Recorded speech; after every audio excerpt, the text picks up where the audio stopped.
Bonjour à tous, dans cette vidéo, nous allons observer une lésion cutanée très fréquente, une lésion tumorale cutanée très fréquente qui s'appelle le carcinome in situ. Donc le carcinome in situ, comme son nom l'indique, est un cancer qui reste intraépithélial, c'est-à-dire qu'il n'arrive pas encore à s'échapper de l'épithélium. On parle de carcinome in situ par opposition au carcinome infiltrant qui envahirait le derme sous-jacent.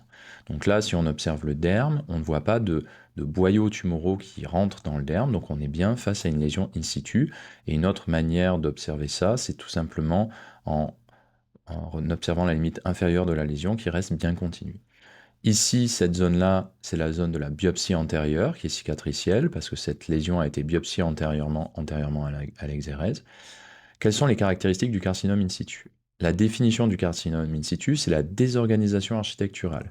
Cette désorganisation architecturale peut être traduite par la perte de la visibilité des différentes couches de l'épithélium. Alors parfois, c'est plus ou moins le cas. Euh, on dit souvent que les kératinocytes sont désorganisés. Ils peuvent être atypiques, mitotiquement actifs. Il peut y avoir des images de dyskératose, comme on voit ici, des images de mitose ascensionnée. Normalement, les mitoses sont censées être au niveau de la basale, des noyaux qui sont dipléomorphes parce qu'ils sont tous différents les uns des autres.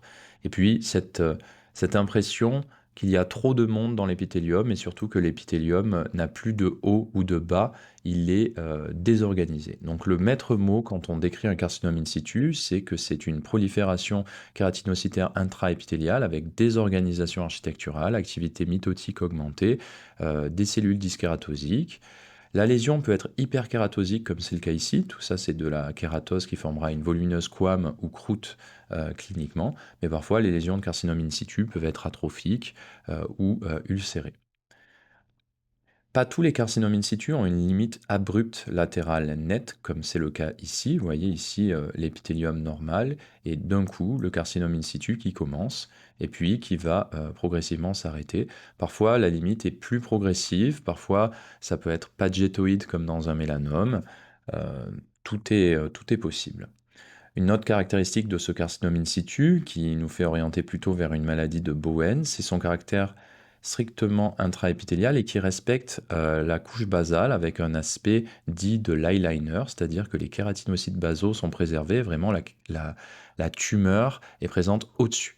Par opposition à la kératose actinique, où c'est les kératinocytes basaux qui sont tumoraux et qui vont maturer et remonter en surface avec un aspect plus visible des différentes couches habituelles de l'épiderme. Donc là, on est vraiment dans un carcinome in situ ou maladie de Bowen.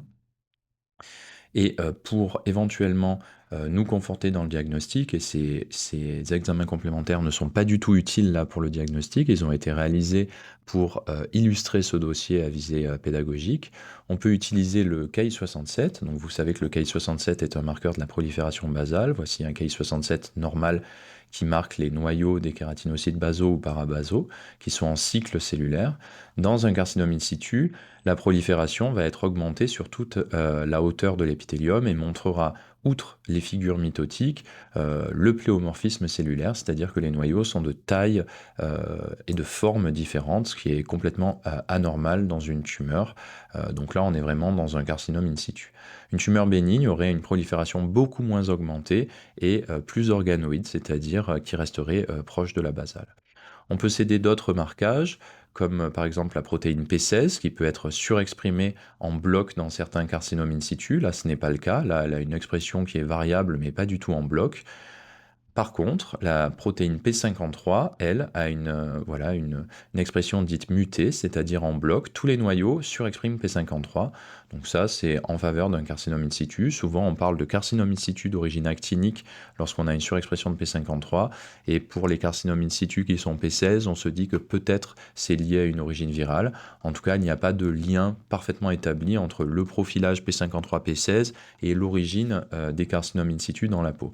Je vous rappelle que le carcinome in situ peut, dans l'écrasante majorité des cas, provenir d'une exposition aux UV, mais dans certains cas peut aussi être lié à une inflammation chronique ou à l'infestation par un virus, notamment certains virus papillomavirus ou HPV. Qu'en synthèse, cette lésion était un carcinome in situ cutané hyperkératosique qui était en limite saine et qui était sans infiltration.